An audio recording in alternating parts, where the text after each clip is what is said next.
Salut à tous et bienvenue sur 15 à Milan. L'Italie s'est imposée 5-0 à domicile à Sassuolo contre la Lituanie. But de Moïskine qui a profité à la 11e minute d'une passe en retrait lituanienne approximative. But contre son camp Doudkous qui dévie une frappe du gauche de Raspadori à la 14e. 24e minute, but de Raspadori qui reprend au 6 mètres un ballon mal repoussé par un défenseur. Deuxième but de Keane, magnifique volé à la 29e sur passe lobée de Bernardeschi.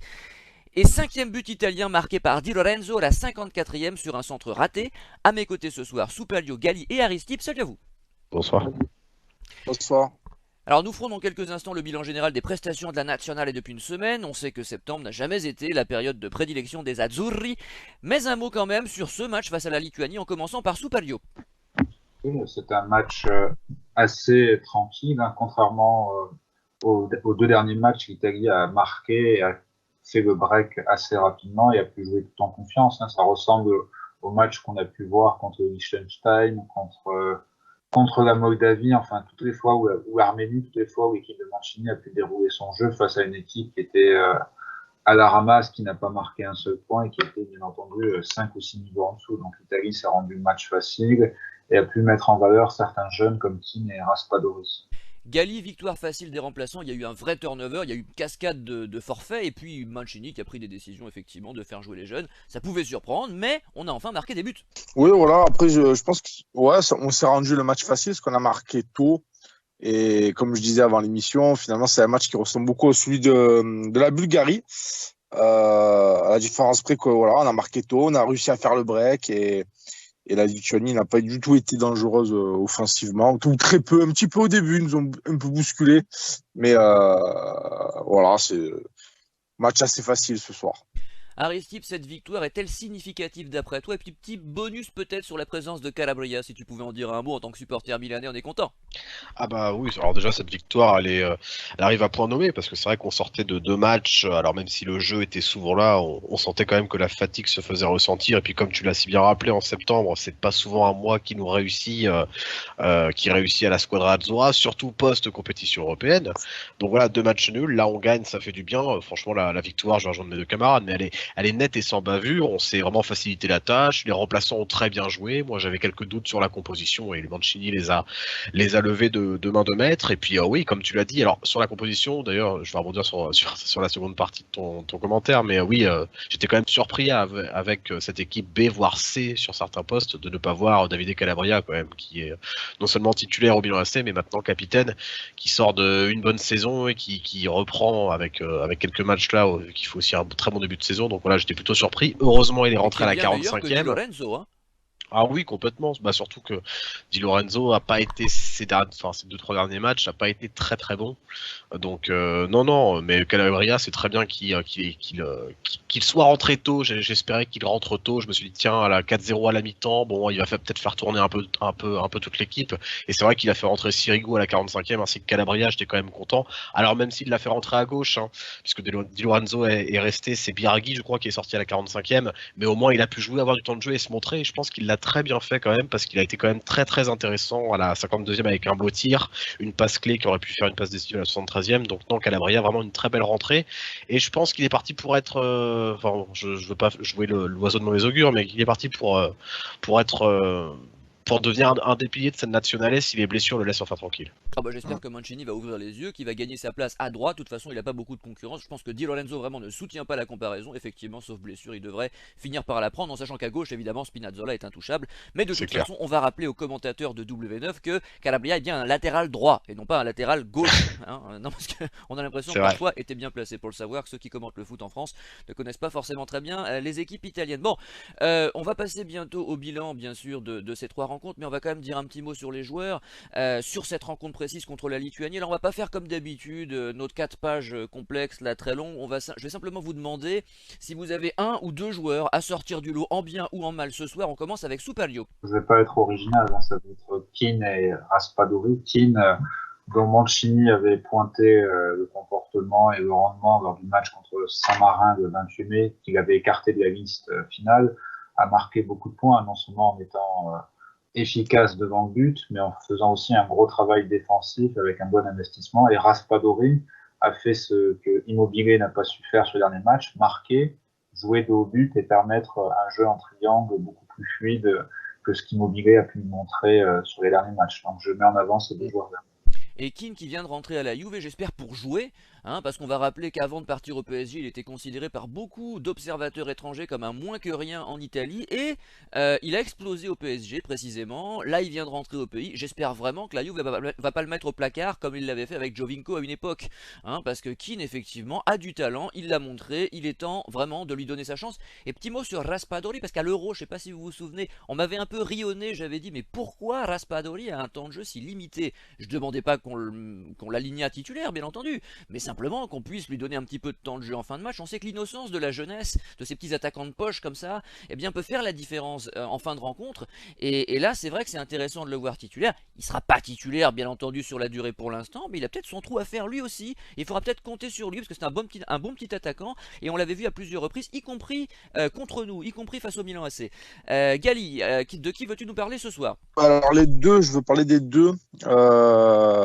Donc Keane, moi je suis ça fait quelques mois déjà, même avant l'Euro, je parlais de ce joueur en disant que pour moi, en tout cas, pour moi, il représente l'avenir.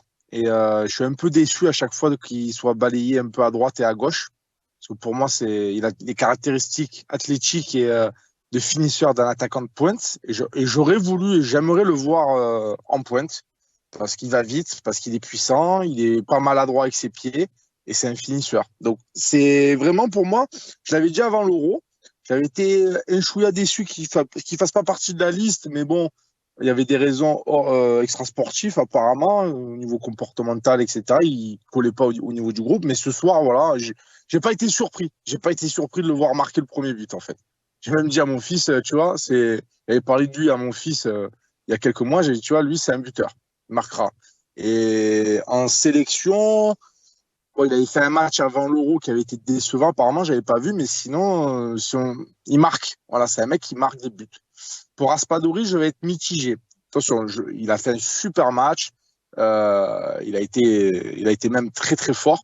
Cependant, voilà, j'ai moins de certitude sur Raspadori au poste d'attaquant de pointe pour le futur, parce que j'avais quand même l'impression que ce soir, il était survolté. On voyait très bien, il jouait à la maison. Enfin, c'est une équipe très faible. Donc, j'ai pas encore assez de repères. On voit qu'il a du talent. On voit qu'il a du ballon. Voilà, il peut nous apporter en vivacité, etc. Mais ce soir, je pense qu'il a été survolté. Il était super excité. Ça se voyait sur les gros plans à chaque fois qu'on le voyait. Il ratait une balle, il tapait par terre, etc. On voyait que le mec, il voulait prouver devant son public face à une équipe plus faible. Donc, il me donne moins de certitude athlétique et de finisseur que Moïse Kean, que je maîtrise mieux, qui a prouvé ce soir qu'il était bon et qui peut représenter l'avenir si bien sûr il joue en club. Voilà. Et d'ailleurs au PSG, Moïse Kean, bon, pour un jeune joueur, franchement, l'année dernière, il n'a pas fait une saison dégueulasse. Il a marqué ses buts, il a été finisseur. Voilà. Et pourtant, il joue à droite ou à gauche. On ne le met jamais en attaquant de pointe. Voilà. Après, ils sont jeunes tous les deux, donc même Raspadori peut progresser, bien sûr. Hein, ces petits attaquants de poche, comme je le disais tout à l'heure, souvent payent pas de mine. Et puis, on a l'impression qu'aujourd'hui, si tu veux, il y a le stéréotype de l'attaquant puissant, un peu bourrin, là, tu vois, qui bouge les défenses. On a l'impression qu'il faut absolument ce type de profil. Or, on a connu dans un passé pas si lointain, alors j'allais remonter à Romario, mais même plus récemment, Di Natale. Hein, Di Natale, c'était ce type de joueur-là qui était capable de débloquer des situations. Et même Inzaghi, alors, à un degré différent, bien sûr, n'était pas physiquement extraordinaire. Simplement, ces attaquants qui sentent les coups, là, qui sont capables dans les derniers mètres de placer une accélération, un crochet et de faire la différence, ça peut être utile, ça peut être déterminant. Cependant, oui, mais ça peut servir, Gali. Et après, on ne sait pas ce qu'il vaudra, bien évidemment, je ne préjuge pas. Mais je veux dire, il faut lui donner sa chance. Il faut pas. Le problème, encore une fois, Gali, je le dis à chaque émission maintenant, c'est qu'on a tendance à les descendre trop vite. Hein, donc il faut quand même le voir jouer. Il a 21 ans, ce petit joueur. attends.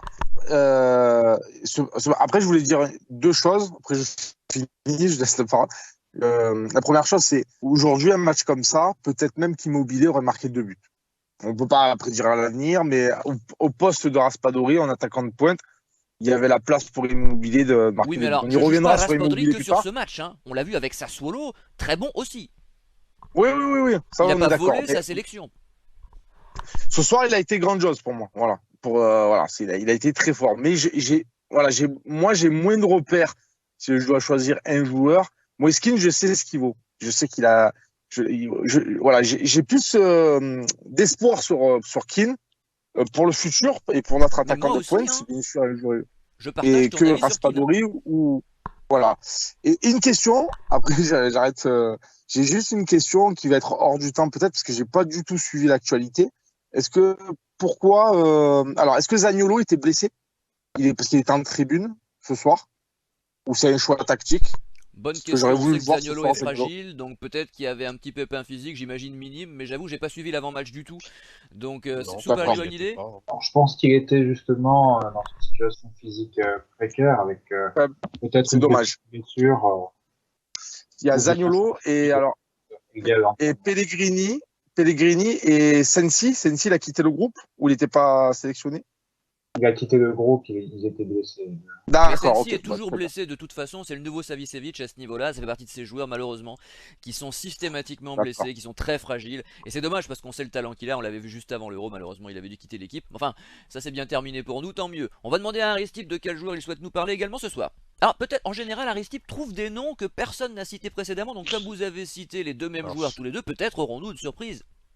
ah, bah, je crois que je vais te décevoir, MJ, mais non, non, non, pas du tout. Non, mais c'est vrai que c'est un match d'attaquant. C'est le genre de match, tu gagnes 6-0, enfin 5-0, pardon, je rajoute un but. Bon, on est plus à un près, vous me direz, mais c'est le genre de match qui arrive une fois tous les 10, 15, 20 matchs, quoi, où tout est plié comme ça. Donc, à part un attaquant, je vois pas trop qui tu veux mettre en évidence.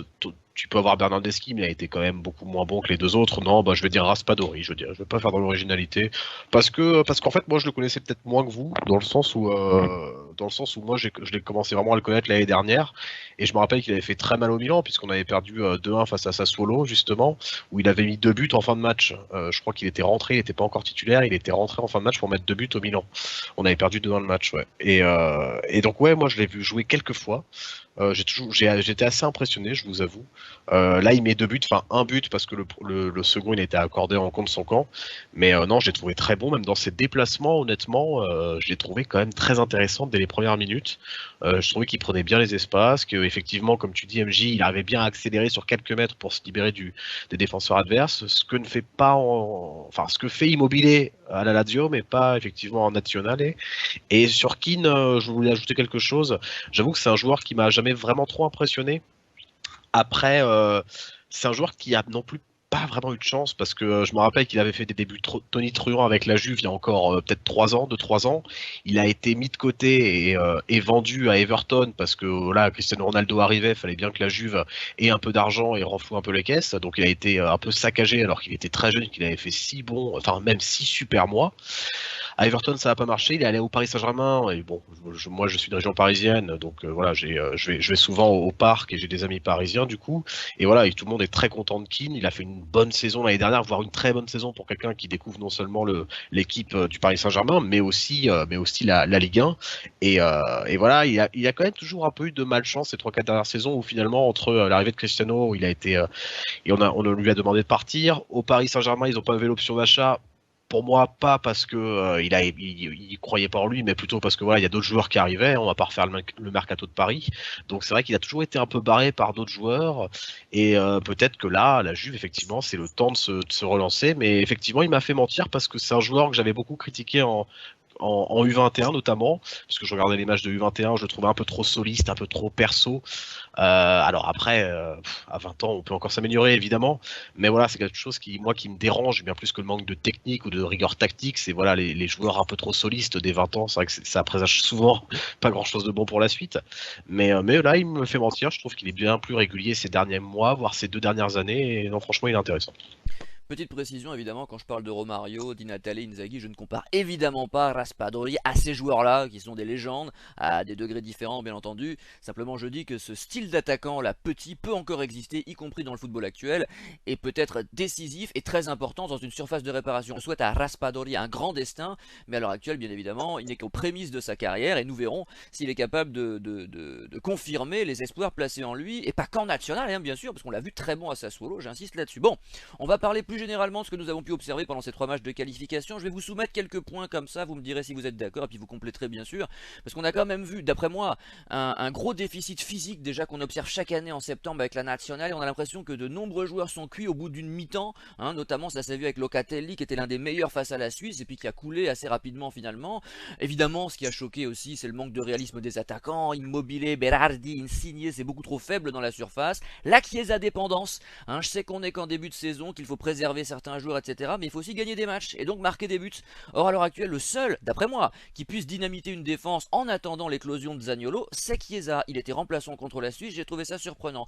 Et ça nous amène bien sûr à l'habituel péché originel, que je suis obligé de citer, le nombre toujours décroissant d'Italiens titulaires dans les clubs de série. Alors chez les attaquants, j'en parle même pas, c'est flagrant, hein, parce que c'est vrai que si le choix est limité dans le secteur offensif, on va pas se mentir, on sait d'où ça vient. Donc je vais demander à Soupalio son opinion sur ces 3 rencontres, de faire un bilan, hein, de cette période là de septembre qui est toujours délicate pour nous, et puis de compléter un petit peu ce que je viens de dire, de donner son opinion, parce que je crois que ça fait partie des points que beaucoup de gens auront remarqué. Alors, en termes de jeu, les 3 matchs ont été fidèles à ce que Mancini a proposé depuis ces dernières années, hein.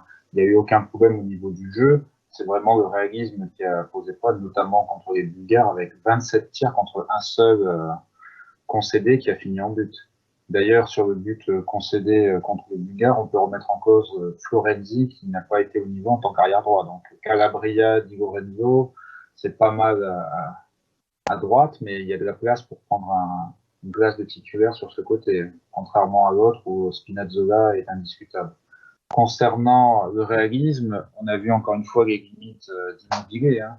Même s'il court, il fait les appels, ce que vous voulez, qu'il a fini quand même 3 fois meilleur buteur du calcio, on a quand même, dès que le niveau se complique, dès que les phases à élimination directe, un joueur qui est l'ombre de lui-même et qui parfois rate les gestes élémentaires, hein. C'est ce que soulignait, si j'ai bien compris, Cassano dans une interview où il a complètement descendu Immobile en disant qu'il ne savait pas jouer au ballon et qu'il avait peur, hein. Donc imaginez un peu la pression qu'il y a sur Immobile qui ne réussit pas à reproduire ses matchs. Concernant aussi le physique, oui, c'est indéniable, hein. Il y a aussi le physique, il y a ce que j'ai trouvé moindre par rapport aux années précédentes, à la sortie italienne après un titre. Il y a eu moins de cuites après le mondial, parce qu'il y a, souvenez-vous, il y a 15 ans, on avait joué contre les Lituaniens, on avait fait 1-1 à Naples, et ne parlons pas de l'après 82, qui a été une torture avec une non-qualification à l'Euro 84, même en 94, hein. L'équipe finaliste a eu du mal sur ses premiers matchs, avec une défaite contre la Croatie, et même, si ma mémoire est bonne, un match nul contre l'Estonie, hein, une nation du nord-est de l'Europe. Donc là, on n'a vraiment pas eu des joueurs arrogants, mais on a eu franchement un manque de malchance, un manque de méchanceté dans le bon sens du terme dans les derniers gestes. Donc que ce soit Insigne, Immobile et Berardi, prenez l'occasion de Berardi contre les Suisses et vous avez un sur exemple. La passe de Locatelli à la 19e. C'est ça, c'est l'instinct du tueur n'était pas là, hein. Par contre, si on prend des points positifs, bon, Chiesa a pris une nouvelle dimension, c'est indéniable. Locatelli aussi a fait un gros match, hein, contre la Suisse. On a un milieu de terrain qui est vraiment extraordinaire. On a vraiment beaucoup de rechanges. On a vu Castrovini qui est aussi un bon joueur ce soir, Pessina. Alors concernant l'attaquant, il faudra vraiment suivre les jeunes, hein. J'ai regardé le match des espoirs. On a quand même quelques promesses, hein, que ce soit le jeune Yeboah qui joue en Autriche qui met des buts, que ce soit Esposito à Bâle, Colombo qu'on connaît bien du côté du Milan, Piccoli du côté de l'Atalanta et un joueur dont je ne sais plus où il joue, Luca, qui joue en Série B, qui culmine à 1m92, qui peut être intéressant pour le futur. Donc à voir s'il y en a un qui explose, hein. Un peu comme Scamacca qui m'a un peu déçu ce soir, dans le sens où je l'ai pas trouvé très présent dans la surface de réparation et il s'est un petit peu compliqué la vie avec des gestes techniques superflus. Gali, c'est vrai que si on regarde par exemple le match contre la Suisse, il y a des occasions, on a parlé de celle de Berardi à la 19e, mais il y a aussi à la 13e une belle passe de Barella pour Immobile qui tergiverse, et ensuite on a une reprise d'Insigne sur le gardien. Il y a ce fameux penalty manqué par Jorginho qui à la 53e nous refait sa feinte habituelle et qui en plus la tire, mais vraiment comme il faut pas la tirer, c'est-à-dire qu'il l'envoie pas au ras du poteau et en plus il est faible. Donc on a l'impression qu'on a tout fait pour pas gagner ce match, c'est assez frustrant. C'est frustrant et assez dangereux. Moi j'ai été très déçu des 2 premiers matchs. Parce que j'ai comment dire, j'ai l'angoisse de ce qui s'est passé au dernier mondial, notre non-qualification. Et vraiment, ces deux premiers matchs, je voulais les gagner, quoi. Je voulais nous faciliter la vie. Et si on doit faire le bilan de la semaine, finalement, la plus belle des nouvelles pour nous, c'est que la Suisse fait match nul ce soir en Irlande du Nord. Parce que moi, franchement, je parlerai du contenu après, mais j'ai trouvé ça limite scandaleux de pas gagner au moins un des deux matchs, quoi. Je veux dire, surtout contre la Bulgarie, ça m'a un peu chagriné. Surtout pour parler du physique, bon, j'ai trouvé quelques joueurs cramés en effet, mais ça va, c'était pas flagrant. Je veux dire, l'équipe elle a joué, elle a conservé le ballon contre la Bulgarie. On avait plus de 70% de possession de balle. Ah, franchement, ça craint. On a fait 27 tirs. C'est compliqué là. Contre la Suisse, je trouve on a bien joué contre la Suisse. On a fait ce qu'il fallait. On a manqué juste de réalisme. Donc moi ça m'a stressé. Franchement, ça m'a stressé. Même ce soir, je suis pas plus rassuré parce que je me dis ça peut aller très très vite. Les Suisses, c'est pas une équipe de Charlot. Certes, on les a battus 3-0 à l'Euro, mais bon, c'était dans un contexte différent. C'est une équipe difficile à battre et franchement, encore ce soir, j'ai peur de l'accident. J'ai peur de l'accident. Je me dis, on s'est pas facilité la tâche et j'ai peur de la deuxième place. Et j'ai peur de revivre le barrage. Et oui, on va rappeler que le 12 novembre, l'Italie jouera à domicile un match au coup près face aux Suisses, et ça nous rappelle des mauvais souvenirs. La Suisse qui a 2 matchs en retard, hein, attention, hein, donc ils peuvent peut-être gagner les 2 matchs et puis être à plus 6 points. J'ai trouvé que, bon, on n'aura pas le temps pour parler de tout ça, mais je savais que Mancini allait faire cette erreur. Pour moi, il a fait une erreur. C'est normal, je comprends. Le premier match qu'on joue contre la Bulgarie, et il fait les mauvais choix selon moi, c'est-à-dire qu'il met son équipe championne d'Europe.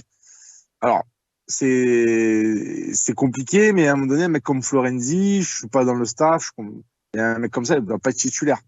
Il n'a pas la condition physique, c'est une charrette, il nous coûte un but.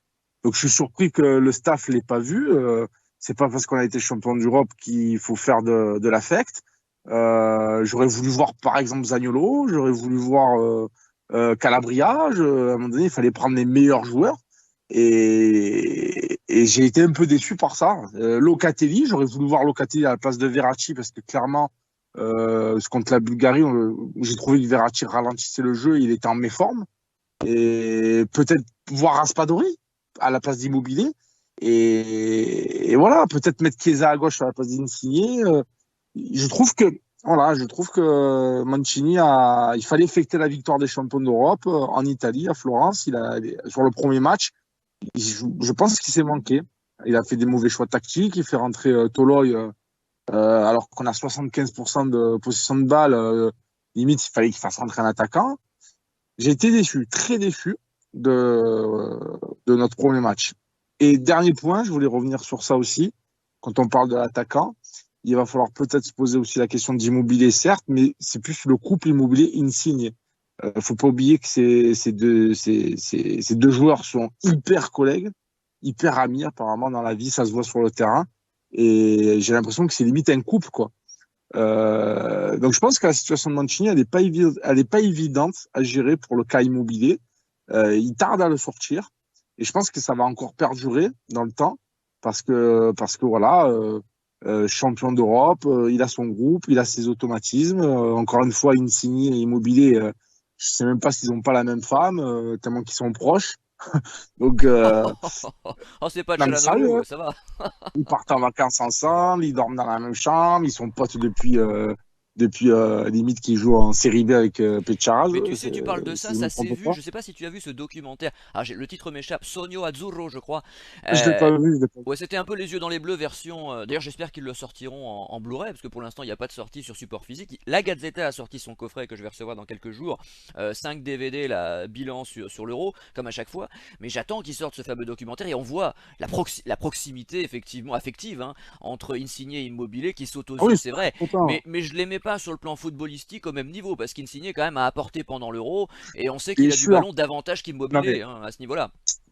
Mais bien sûr, moi, voilà, je crache pas du tout sur Insigne, même si il m'a un peu déçu sur ces 2 matchs, c'est sûr, mais je crache pas dessus parce que c'est notre leader technique. Mais attention quand même, parce que vous avez parlé de Chiesa, Zaniolo. Attention quand même, parce que moi, si demain je suis sélectionneur, je peux te dire que le Chiesa sur le côté gauche, il est très performant. Et le Zaniolo côté droit, avec un Moïskine en pointe, ça peut faire mal. Mais ce que je te dis là, et ce que je vous dis là, c'est quelque chose qu'on verra sans doute jamais. Pourquoi? Parce que j'en suis sûr. Hein. Pourquoi? Parce que et c'est compréhensible. Parce que voilà, tout sélectionneur, quand tu gagnes avec un groupe, c'est très compliqué de sortir de tes bases. Et je serais surpris que Mancini se refasse une remise en question parce qu'il n'en a pas besoin pour l'instant. Il n'a pas besoin de ça. Il est champion d'Europe et ça fait 36 matchs qu'on est invaincu.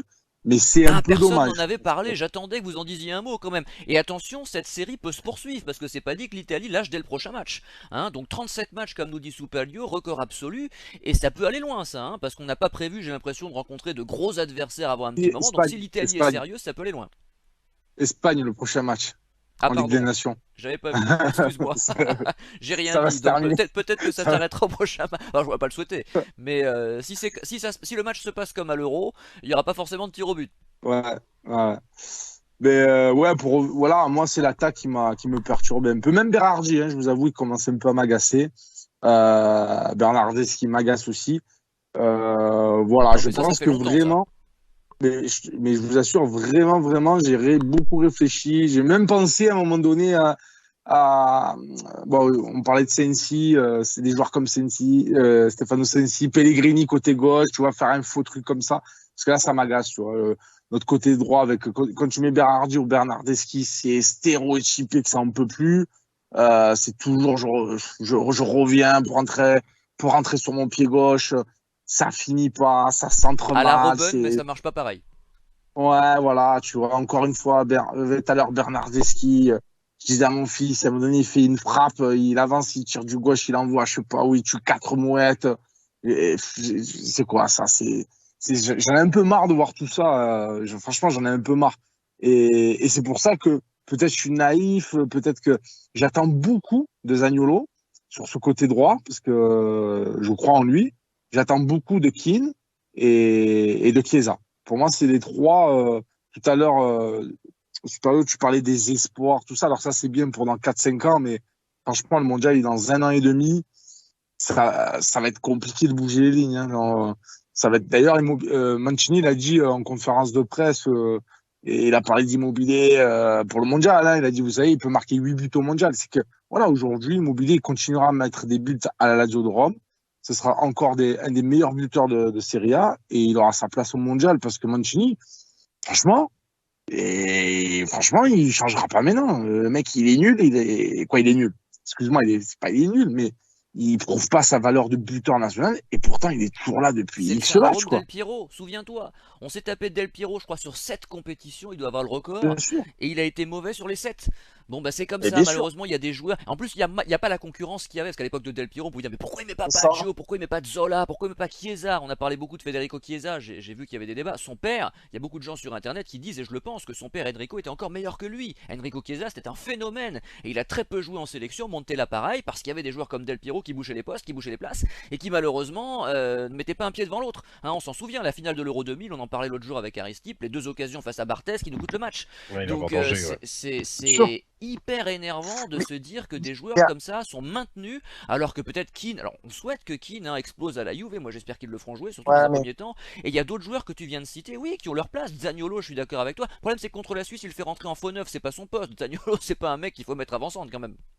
bien sûr. Mais attention, juste je conclue sur ça. Attention, moi, c'est la réflexion que je me suis faite cette semaine. Il faut pas croire, parce que c'est vrai qu'on souvent on met en avant le côté patriotique, le bon côté de nos joueurs italiens. Le groupe, ça vit bien et tout ça. Mais il faut pas croire que ce groupe italien est meilleur que certains groupes comme l'équipe de France, etc. Il doit avoir des problèmes internes aussi. Je pense que Mancini, aujourd'hui, même bouger un Berardi, bouger un Immobilier, même un Bellotti, je pense que ça peut foutre la merde. dans son groupe. Bah, Et écoute, il y a ça, un les bouquin mecs, qui sort jeudi sur l'équipe de France par un certain Maxime. Alors je sais plus comment il s'appelle, ça se finit en EZ, je crois, j'ai oublié son nom, ça me revient pas, peu importe. Qui sort des trucs sur Mbappé, son côté capricieux qu'on connaissait un peu, et d'autres c'est sûr, choses éventuellement. Certains joueurs jouent les divas en équipe de France. Peut-être que ça Griezmann existe aussi, hein. au niveau de la nationale, Et- mais pour l'instant ça n'a pas c'est filtré, hein, sûr. c'est pas sorti dans les médias, hein. Non, mais ça peut pas filtrer, mais ça se ressent. Et d'autant plus quand tu as gagné. Et ça, je vous assure, moi, je fais voilà, le ballon, je connais, je fais du ballon. Dans un vestiaire, il y a toujours des copinages. Et je peux te dire que t'as beau t'appeler Mancini qui tu veux, et ça, tous les sélectionneurs, ils sont tenus par les rojones quelquefois, et ils peuvent pas prendre des décisions trop radicales. Et ça se ressent. D'autant plus maintenant que le groupe a bien vécu, ils ont été champions d'Europe, etc. L'autre, Moïskine, il va arriver, il va prendre la place d'Immobilier. Ah non, tu vois ce que je veux te dire, ça le fait pas. Même des mecs comme Raspadori, hein. T'inquiète qu'il doit y avoir c'est obligé. Et ça, les sélectionneurs, ils le savent. Il y a un groupe, tu vois, un mec comme Berardi, maintenant il est installé, il doit être apprécié du groupe, il a ses copains, il habitue, machin. Et c'est difficile. Ce que je veux dire, c'est que c'est difficile pour un sélectionneur. Je prends pas sa défense. Je comprends pas certaines choses et je comprendrai pas dans quelques mois, mais je me mets à sa place et voilà. Et surtout le duo, encore une fois, il y a des duos, hein, c'est comme Bonucci Chiellini, hein. C'est exactement pareil, hein, c'est Zidane, des duos, Dugarry. ça. Ouais, non, mais c'est pareil. Et Immobilier, Insigne, c'est un vrai duo, pour le coup. C'est un vrai duo, c'est deux potes. Voilà, c'est un vrai duo. Ça se voit sur le terrain, ça se voit à des kilomètres. À chaque fois que Immobilier rate un contrôle, l'autre il applaudit. À chaque fois qu'Insigne rate une passe, l'autre il applaudit. Je sais pas si vous voyez ces petits détails, mais c'est des potes. Et d'échanger les deux là, ça doit pas être facile pour Mancini. Je vais demander à Aristide son avis vu qu'il ne l'a pas encore donné. Aristide, qu'as-tu pensé donc de ses performances italiennes ce mois-ci? Eh ben écoute, moi je serais plus positif que mes camarades. Je serais plus positif parce que voilà, il y a quand même pas eu de défaite et puis on encaisse un seul but en 3 matchs. Je pense que les statistiques le prouvent. Effectivement, j'allais commencer tout à l'heure par ces 37 matchs d'affilée sans défaite pour l'Italie et puis j'ai complètement oublié. Mais moi, en fait, c'était mon principal objectif. Presque pour ces 3 matchs, je voyais ce record qui augmentait de jour en jour, de match en match, et puis je voulais absolument que l'Italie passe devant, je crois que c'était l'Espagne et le Brésil qui étaient à 35, et voilà, Absolument. on est passé devant, et moi je trouve que l'Italie qui a un record comme celui-ci, c'est magnifique, quoi. Quand tu vois toujours, alors on va pas répéter ce qu'on a dit à l'Euro, mais quand tu vois d'où l'on vient, quand tu vois la Coupe du Monde 2018, quand tu vois les résultats, même, j'ai envie de te dire, en 2014, en 2000, enfin, ou en En 2010, en 2010, bien sûr, 2008. 2 Coupes du Monde éliminées au premier tour.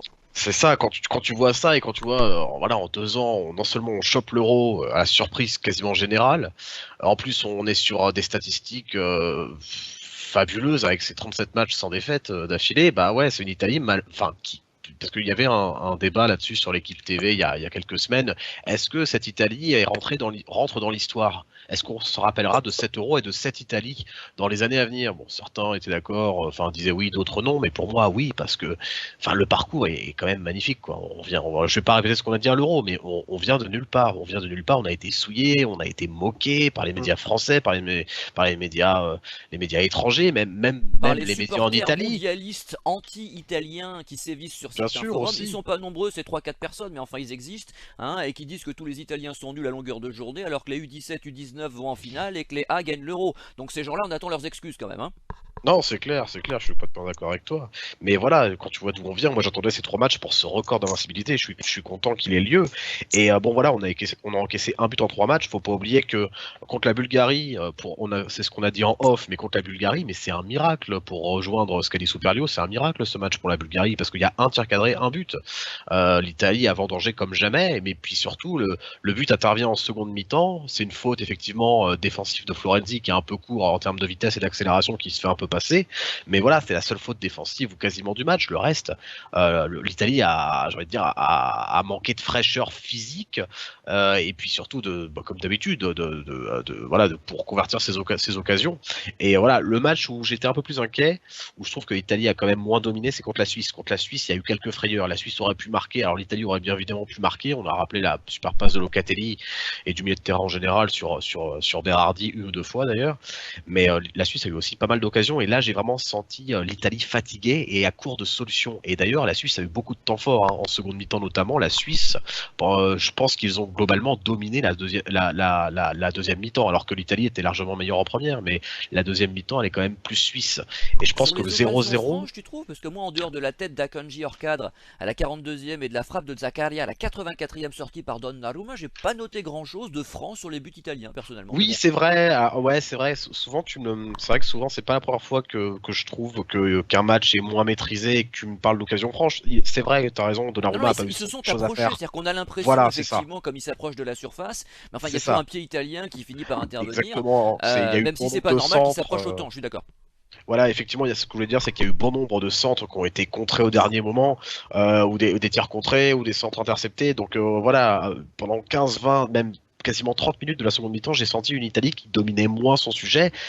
Pas parce que techniquement déjà ils étaient moins bons. Jorginho a fait de mémoire un très mauvais match contre la Suisse, en plus de rater son penalty. Mais voilà, physiquement je les ai trouvés complètement émoussés. Et c'est vrai que là contre la Lituanie, d'avoir fait tourner, Mancini a eu le nez fin, j'ai envie de dire, parce que là oui, on voyait Raspadori qui avait envie de montrer, de tout montrer. On voyait Keane qui était revanchard aussi, Bernardeschi qui, malgré le fait que ça n'avait pas été le meilleur aujourd'hui, il a pas été mauvais et au moins il avait les jambes. Donc non, moi je suis vraiment satisfait compte tenu du passé de cette Italie dans tous les ans en septembre et surtout après les compétitions européennes. Je suis clairement satisfait de ces 3 matchs et de cette série d'invincibilité, et cette squadra me fait encore rêver jusqu'à ce soir. Donc tu es confiant pour la qualification? Oui, je suis confiant. Honnêtement, je pense que le match nul de la Suisse ce soir nous aide un peu. Oui, ça c'est vrai, mais je suis quand même confiant pour la qualification. Je trouve que cette équipe, pour reprendre les termes de Gali cette fois, je trouve voilà, les titulaires sont bien en place et les remplaçants sont là. Pour moi, ça me fait penser à voilà, cette équipe de France aussi en 2018. Tu vois, il y avait les titulaires, on connaissait les leaders techniques, on connaissait les leaders de l'équipe, les leaders en défense. Par contre, dès qu'il y avait un remplaçant qui avait sa chance, il donnait tout. Et puis il acceptait son rôle de remplaçant, il acceptait d'aider l'équipe. Et pour moi, c'est un peu le cas de ce qu'on voit aujourd'hui avec par exemple Pessina, avec Locatelli, avec Keane qui nous a montré ce soir qu'il était quand même très impliqué pour quelqu'un que j'ai trouvé nonchalant par le passé, même avec Cristante, avec Acerbi, Bastoni. Enfin voilà, on sent tous les joueurs impliqués, même ceux qui jouent un match sur 5 si tu veux. Et ça, c'est quelque chose que je retrouve un peu de la France en 2018, et c'est quelque chose qui me plaît beaucoup et ce qui fait que je suis vraiment assez confiant pour la suite. Et accessoirement, on peut de nouveau acheter le maillot. Je parle du maillot authentique, pas du maillot réplica, sur le site officiel de la FIGC, qu'il avait disparu, commandé. vous pensez bien, pendant l'Euro. Donc si vous avez 140 € à mettre sur le vrai maillot, écoutez, il est disponible. Vous pouvez avoir les patchs, tout ce que vous voulez. Enfin, faut aimer les patchs. Je sais pas si c'est collé ou cousu. Je pense que c'est collé. J'aime pas les trucs collés, moi. En plus, vous avez vu, alors là, je suis totalement hors sujet, désolé, mais ceux qui ont connu comme moi les flocages en feutrine doivent les regretter, parce que ces flocages en flex qui nous font là, qui collent aux chaises quand vous asseyez, ou qui partent au lavage, c'est vraiment insupportable. Je pense que prendre un maillot floqué aujourd'hui, c'est risqué d'avoir le flocage qui se barre au bout de 6 mois, quoi. Alors que les flocages en feutrine des maillots de 94 étaient quand même beaucoup plus résistants, mais c'était la page couture de l'émission. Ça n'a pas grand intérêt. Nous passons au mot de la fin de Soupalio. Je voudrais saluer le club de Sassuolo. Si on regarde bien la fin du match, il y avait les 3 attaquants de Sassuolo. Sassuolo me fait penser un peu à Palerme dans les années 2005-2006, en fournissant pas mal de joueurs à l'équipe nationale. Du temps de Palerme, c'était Barzani, Grosso, Barone, les joueurs qui ont fini champion du monde. Là, on a quand même Berardi, Locatelli qui a réussi à s'imposer là-bas. Et là, ils ont quand même misé sur Scamacca en faisant partir Caputo à la sample. Donc, ils ont toujours un projet jeune axé surtout sur des jeunes Italiens. Donc, je tiens juste à saluer l'état d'esprit de ce club qui produit un football agréable et qui a des résultats. Gali.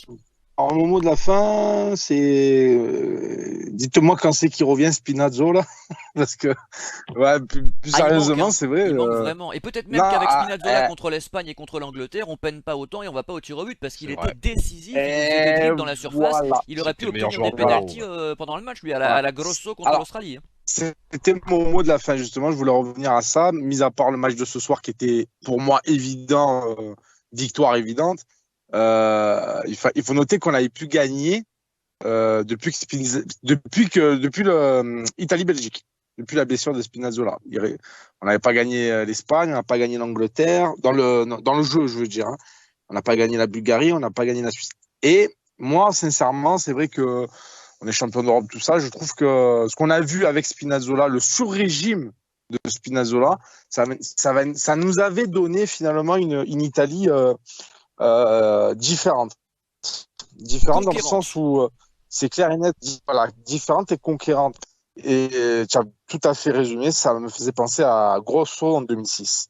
Des fois, tu gagnes une compétition, ça tient pas beaucoup de choses. Grosso, c'était pareil, quoi. Tu te dis, quoi, ça débordait tout le temps de son côté, etc., etc. Il n'a plus jamais retrouvé son niveau après. Et on n'a plus jamais retrouvé l'Italie de 2006 ensuite. Alors, je dis pas que c'est Grosso qui a gagné la Coupe du Monde, hein, mais c'est juste pour faire un parallèle sur l'alimentation offensive qui a été quand même. Moi, j'ai revu les matchs. Mon mot de la fin, c'était sur Spinazzola et que j'espère qu'on va le retrouver dans quelques mois et j'espère qu'il nous refera les mêmes performances. C'est pas un joueur qui est très vieux. Il a moins de 30 ans et il a juste un problème de fragilité et j'espère que ça ira et qu'on va retrouver notre côté gauche parce que même Insigne, il était beaucoup plus dans la lumière avec Spinazzola qu'avec Emerson. Donc voilà, mon mot de la fin. Au niveau moment de la fin, je vais être un peu hors sujet sur la squadra. Je vais parler plus du Milan et notamment d'un joueur qui m'inquiète un peu depuis quelques semaines, puisque son renouvellement est toujours pas acté, c'est Franck-Yannick Kessié. J'en ai parlé sur les forums d'ACM Zone. Et je vous avoue que je suis pas du style à parler contrat à renouvellement parce que c'est pas le sujet qui me passionne le plus. Tu parles d'un joueur qui a même... réussi une bonne saison dans sa carrière, on le rappelle, hein. Oui, tout à fait. Mais quelle saison mais oui, je parle effectivement de Franck-Yannick Kessié, mais ce que je voulais dire par là, c'est que voilà, j'ai l'impression, ce qui m'énerve un peu ces derniers temps, et ça a été le cas avec Donnarumma l'année dernière, c'est que j'ai l'impression que on parle de plus en plus sur les forums et autres des renouvellements des joueurs ces derniers temps, des salaires, des transferts, des machins, que de football, notamment avec le football de club, hein, évidemment, puisque c'est pas le cas des footballs des nations.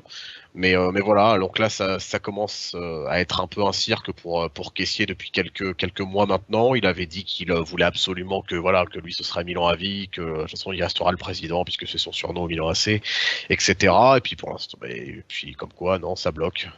Donc voilà, il demanderait, d'après ce que j'ai vu des chiffres qui divergent un peu, mais c'est vrai qu'on serait sur une demande de Kessié entre 8 et 9 millions et Milan en proposerait 6, donc on est sur 2-3 millions de différence. Voilà, je vous avoue que ça me fatigue un peu parce que on a quand même perdu Donnarumma gratuitement alors qu'on pouvait en tirer quelques millions. On perd Çalhanoğlu qui, malgré ses pauvres résultats sportifs, au moins aurait pu nous rapporter une vingtaine de millions. Qui nous avait coûté 21,5 millions, on le rappelle.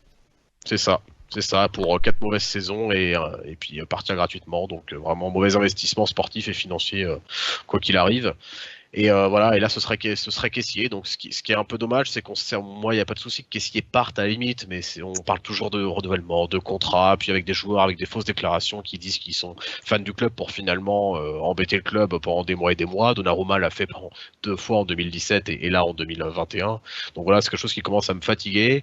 Puis en plus après ça ampute nos mercatos puisqu'on est toujours à se battre sur du Romain Fèvre, pour ceux qui ont suivi le mercato dernier, sur du Romain Fèvre à 10-12 millions ou du Isco, du Rames pour se retrouver avec un Messias de Crotone parce qu'on n'arrive pas finalement, voilà, si on avait vendu Donnarumma ou Çalhanoğlu, on aurait eu peut-être un mercato un peu plus digne de ce nom.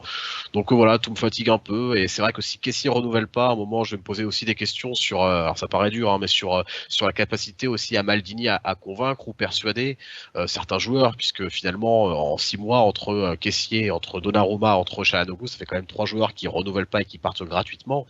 Et à un moment, effectivement, même si les joueurs ne sont pas des anges, il faut aussi se poser la question de la capacité à certains dirigeants à pouvoir gérer, convaincre et renouveler les contrats de ces joueurs. Donc voilà, je suis pas impatient de voir la suite, mais je suis pressé que ça se termine quoi qu'il arrive pour Kessié, qui a fait une bonne saison, comme tu l'as dit, sur 4, malgré le fait que ça a été le meilleur cette année. Mais voilà, je suis pressé que ça se termine, en bon ou en mauvais, mais j'en ai marre d'entendre tout le temps des histoires de renouvellement, ça commence à suffire. En sachant que le Milan ne s'est jamais battu pour garder ses jeunes, mais plutôt pour les faire partir. Hein, je rappelle Cristante, Locatelli, Pessina, Cutrone, Bellanova, etc. Pizzari qui est revenu là cette année, mais enfin il va couper les oranges comme je l'ai dit l'autre jour. Donc c'est toujours à double tranchant ces choses-là, et je trouve que malheureusement le Milan devrait mieux de s'intéresser à ses propres jeunes. Je parle pas de Donnarumma qui est l'exception bien sûr, mais des autres. Juste petite rectification, j'ai parlé d'une seule bonne saison pour Kessié dans sa carrière. Non, je parlais d'une seule bonne saison au Milan bien sûr, il avait été bon à l'Atalanta, il fallait préciser. Donc si je reviens à la nationale, et la qualification se jouera sans doute donc face à la Suisse, hein, le 12 novembre je crois à domicile. Nous assisterons nous dimanche à l'affiche Milan-Lazio à 18 h, émission dans la soirée, et nous attendons le grand rendez-vous de mercredi soir à Liverpool. Nous serons là bien entendu. Bonne fin de semaine à tous, rendez-vous dimanche soir, salut. Ciao. Salut.